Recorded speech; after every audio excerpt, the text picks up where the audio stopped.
Josh Ward of the Sports Animal. How are you, sir? Doing well. Good morning.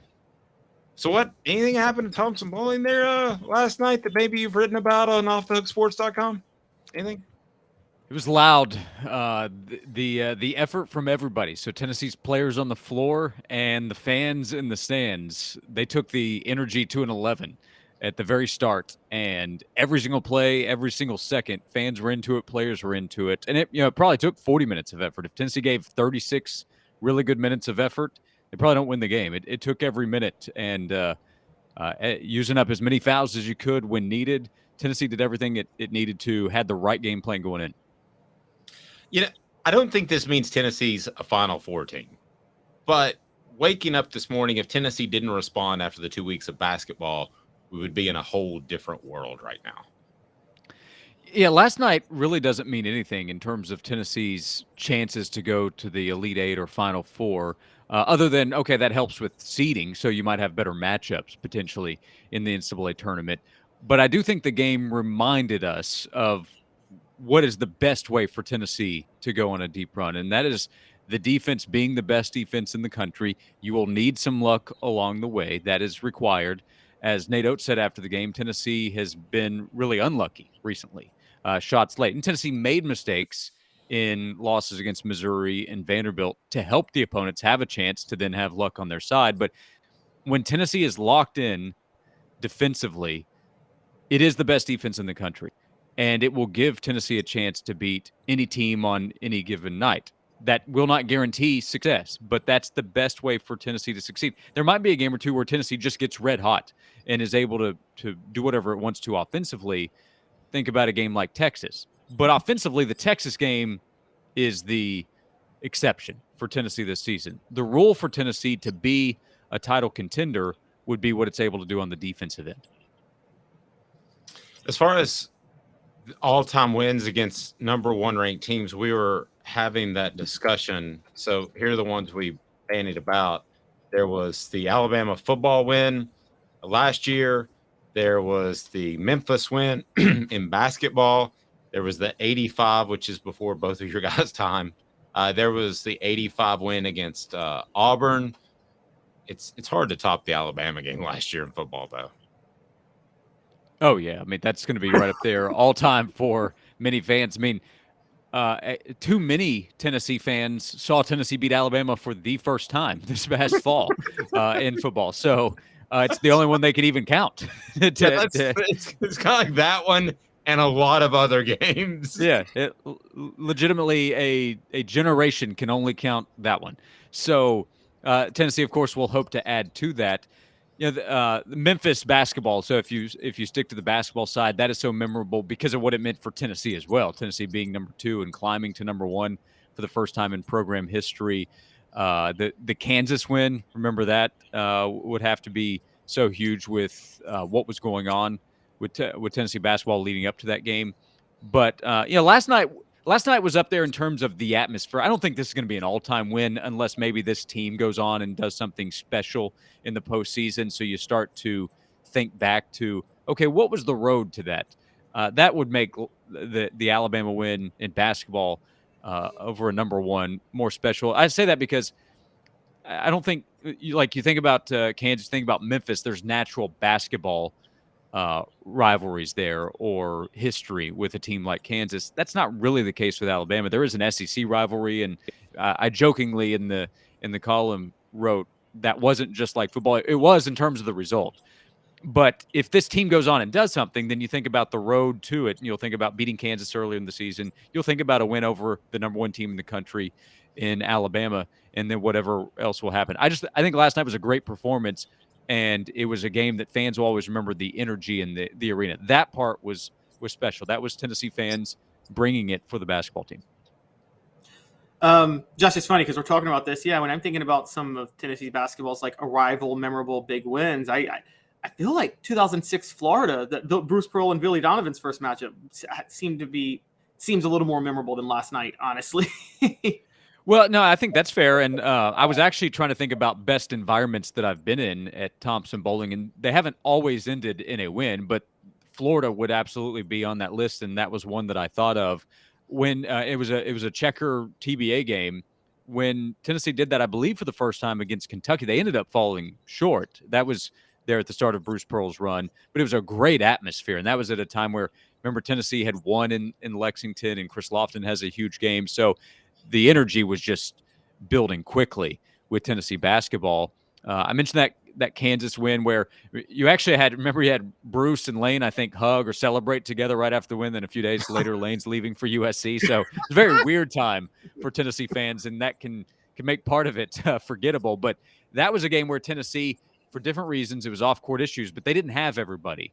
But they had players step up. Ronaldo Woolridge had maybe the best game of his career that day in that win against Kansas. So Thompson Bowling, I was in the arena that day, was awesome. But they keep the volume meter there on the Jumbotron, and it was getting pretty high in the middle of that game against Alabama. And I don't know that he compares to other great players that Tennessee's gone up against, but Brandon Miller is a big-time talent. He's going to be a top 10 pick in the NBA draft, and him being there added something to it. So there are other games that I would absolutely rank ahead of what we just saw Tennessee do against Alabama. Tennessee was favored in the game, to win it. But it was still a terrific night, and it was from beginning to end. Early on, Bama had, a 1 or 2 point lead, but that was it. Once Tennessee took control of the game, it never allowed Alabama to grab control back. Miller hit that 3 to tie it at 40, and then Tennessee went on a run. That was it. For both of you guys, let me just open it up here for a second. Where does Thompson Bowling Arena rank among toughest environments when it's on? I mean, we always want to say Cameron, and I get that, but Kansas, of course. But where does it where does it rank among the most difficult places to play? Josh, you want to start off? I think we could pull up the record. I don't have the exact numbers for the conversation, but pull up the record of Tennessee in huge games against highly ranked teams in Knoxville.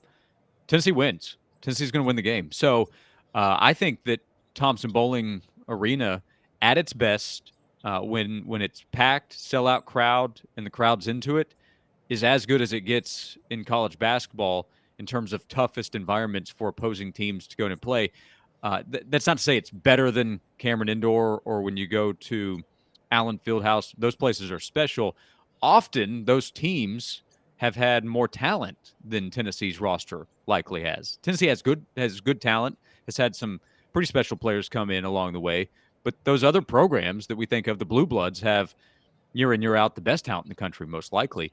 Same with Rupp Arena, of course. So the environment itself, I think, is as tough as it gets in college basketball when Thompson Bowling Arena is all the way up at its highest level. Yeah, I'm with Josh on that. I think there's two exceptions. I think one is Cameron because of the way. Look, I'm sorry, half of the people at Cameron are Duke students who never watched basketball in their life until they went to Duke and they went on academic scholarship and they took a class on what to chant. And so, I mean, the way it's designed, it's loud. The only other one I would say that's above Thompson when Thompson is at its best is, and it's not because of the fans, but it's Memorial Gym in Vanderbilt. The way that gym is designed, there's some magic there that exists. So those would be the only two. Okay, Caleb, I was looking at, I just pulled this up, and this is from 2022, but they actually on CBS Sports, they polled coaches. It's a pretty neat column. So tier 1 was Allen Fieldhouse at Kansas, Cameron Indoor Stadium, Duke, McCarthy Athletic Center, and Gonzaga. And then tier 2 was Mackey Arena, Purdue, McKell Center, Arizona, Assembly Hall in Indiana, Rupp Arena in Kentucky. Tier 3, Breslin Center, Michigan State, and the Roundhouse at Wichita State, Neville Arena at Auburn, United Supermarkets Arena, where it's always buy one, get one free, Texas Tech. But except for those blue blood ones where you're scared of the tradition, Josh, I'd put Thompson Bowling Arena with any of those. Yeah, for sure. Like Auburn's a tough place to go play right now, but that's because of Bruce Pearl. So I think, I think what also helps the case for Thompson Bowling Arena and just Tennessee basketball in general is we have games that we can point to when Bruce Pearl was the head coach and Thompson Bowling Arena started to change in what it was.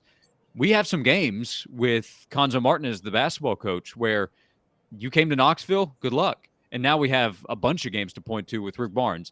you have to have good teams. So that's still going to matter. But in these big games against top 5, top 10 level opponents, top 25 opponents, that list is just missing Thompson Bowling Arena. It is. The record's too good for Tennessee. They've played in too many big games and won too many of them to argue against the record.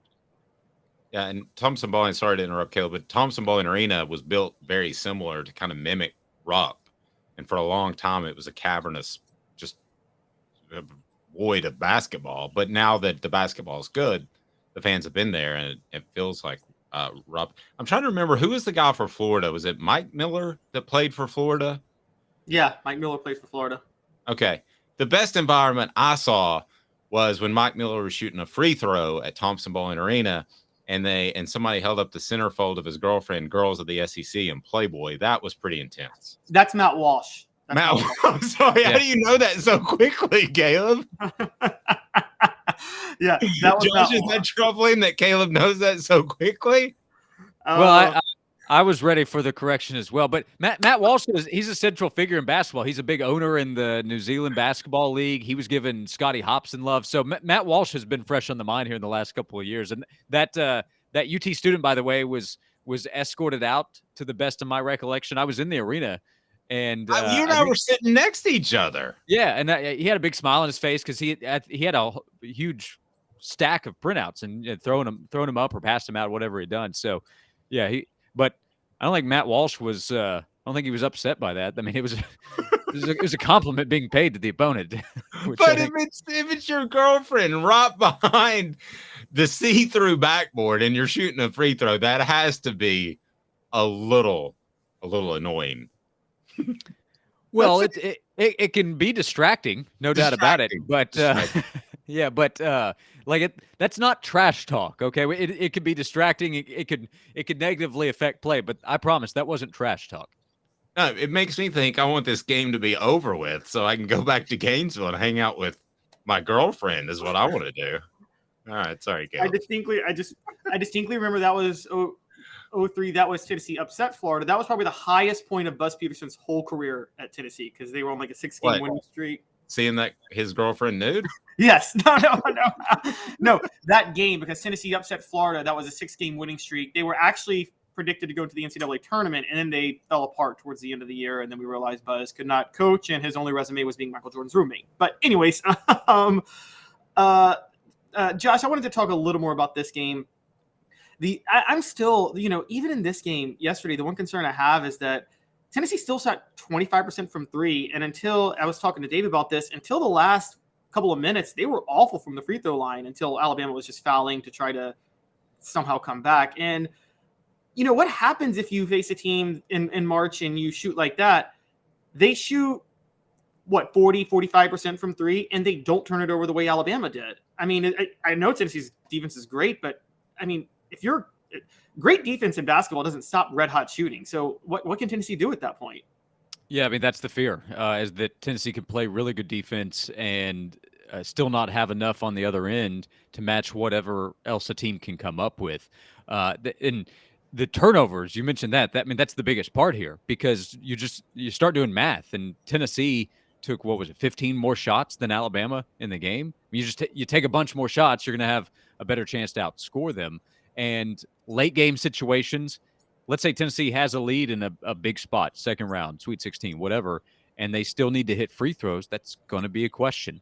Will Tennessee do that? Will Tennessee avoid mistakes? Tennessee avoided mistakes late. It was Alabama actually making mistakes late in the game. But against Vanderbilt and against Missouri and a bunch of times in that second half against Florida, even after coming back, Tennessee made the mistakes, and Tennessee was the one that got rattled. And in the postseason, Tennessee will not have its crowd on its side. So it is still a big question. So any Tennessee fan that is saying, okay, that was great, but I'm skeptical that the NCAA tournament run is going to happen, I don't have anything to say against your argument because you're pointing to what's happened the last few years and what happens all the time in college basketball.